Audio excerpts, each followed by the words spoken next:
Hello again, my friends. We're gonna have a really interesting experiment today. You see, I have this player right here. It's a Lutron MIDI, and I'm using this for playing my MIDI files and arranger styles and waves and whatever. It's almost like a karaoke machine. The point is that I'm a proud owner of one of those Yamaha Stagepas MK1. Very simple to use, it's easy to carry around. The point is that the whole system, the whole pair, it's too boomy. You know, it have this modern boomy sound, you know. And sometimes I can't have a proper open sound, if I may say that, with enough mediums and highs, because there is no way to have a balance in between the bass volume and the high mids and so on. The mixer inside, it's a digital mixer, but with an analog look. Unfortunately, they did just one single knob for equalization. The point is, if I'm turning like that on the left, anti-clockwise, the bass, it's going down. In the same time, it's affecting the high frequencies, you know. So I'm going to have a kind of muddy. It's no air, if I may say, no transparency. Of course, the boomy sound, it's disappeared because the bass is going down, maybe like 10 or 15 dBs, I'm not sure. But the highs are going down in the same time, so that's bothering me. If I'm turning clockwise, then everything is reversed. I mean, the bass is going up, the highs, it's going up. So somehow, do you remember the old boom cassette player, boom boxes or something?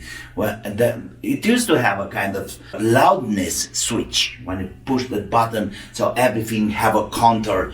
Suddenly, you know, the sound, it's getting fatter and it's crispier and so on.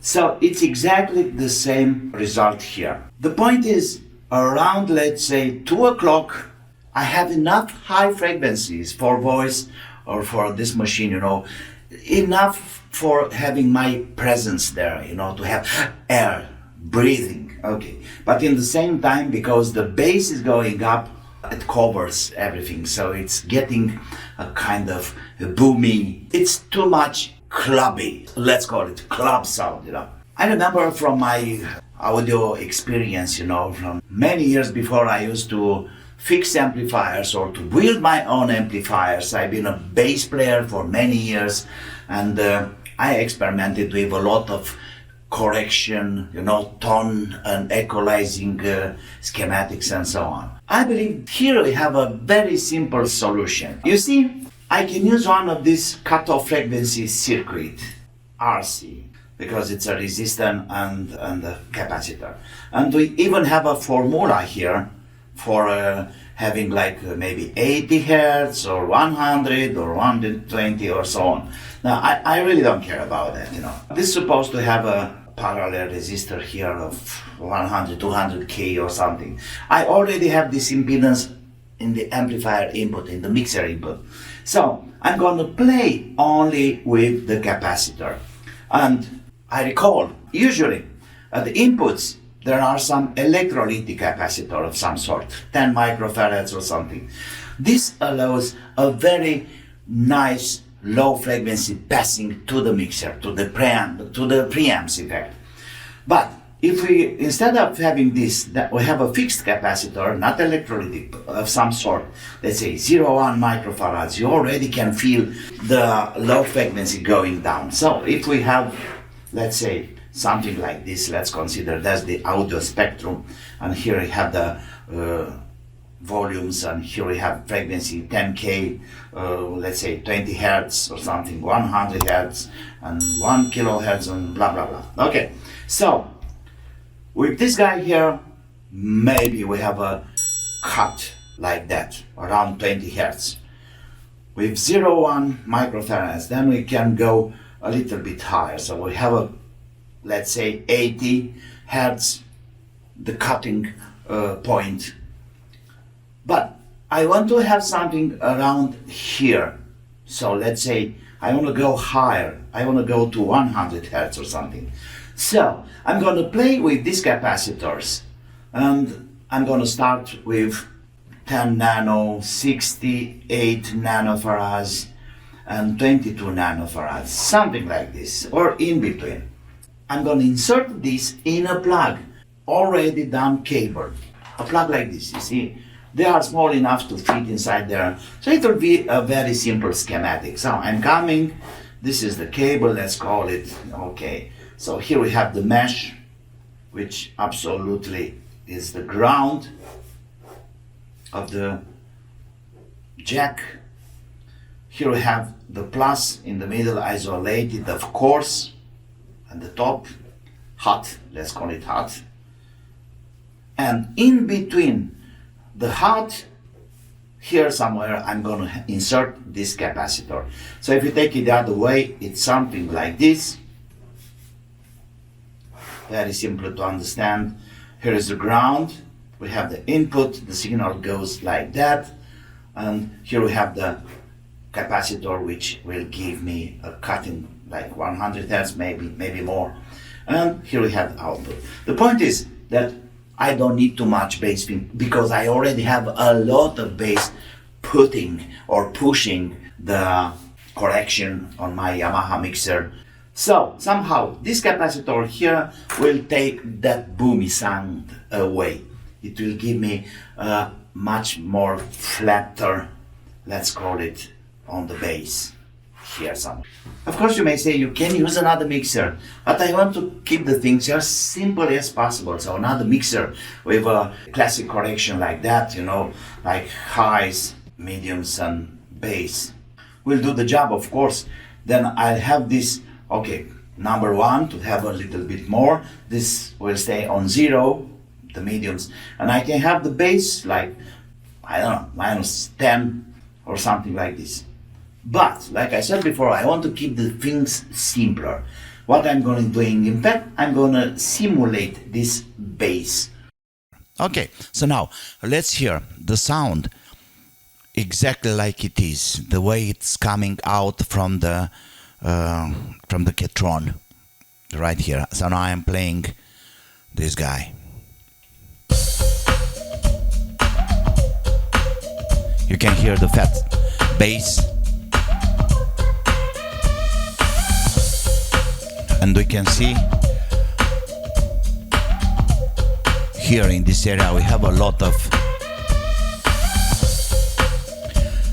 All I want to do is to take out, or at least to take this a little bit lower. So now we are going like.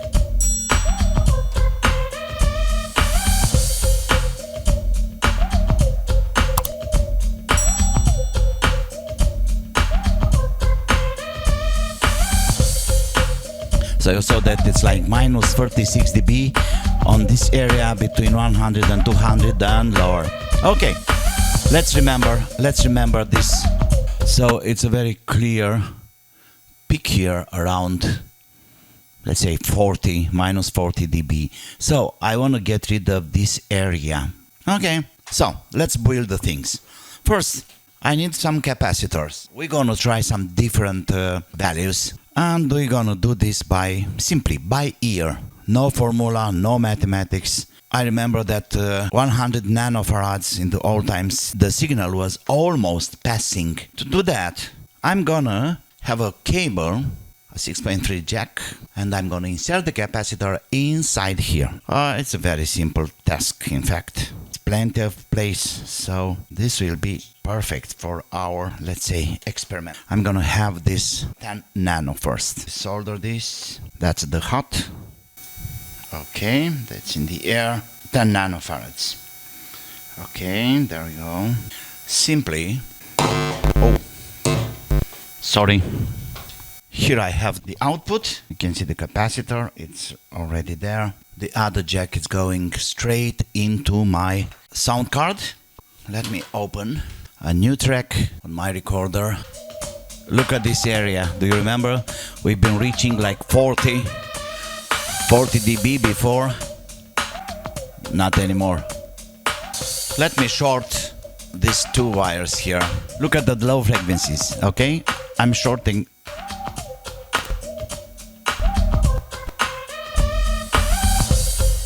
So this is very clear, isn't that?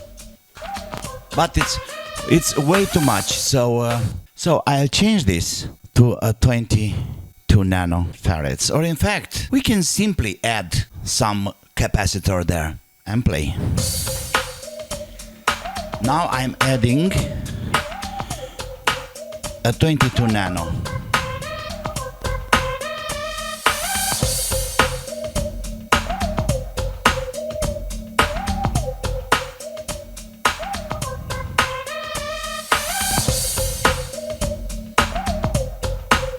Very clear improvement on the bass side. This is 68 nano, and in fact this is a 68, 66 also. Let's see.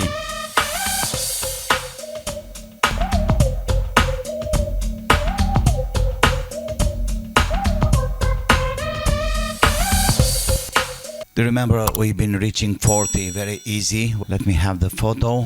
Look. So we've been passing easily 40, but not anymore. So I believe 68 nano will do the perfect job. Play.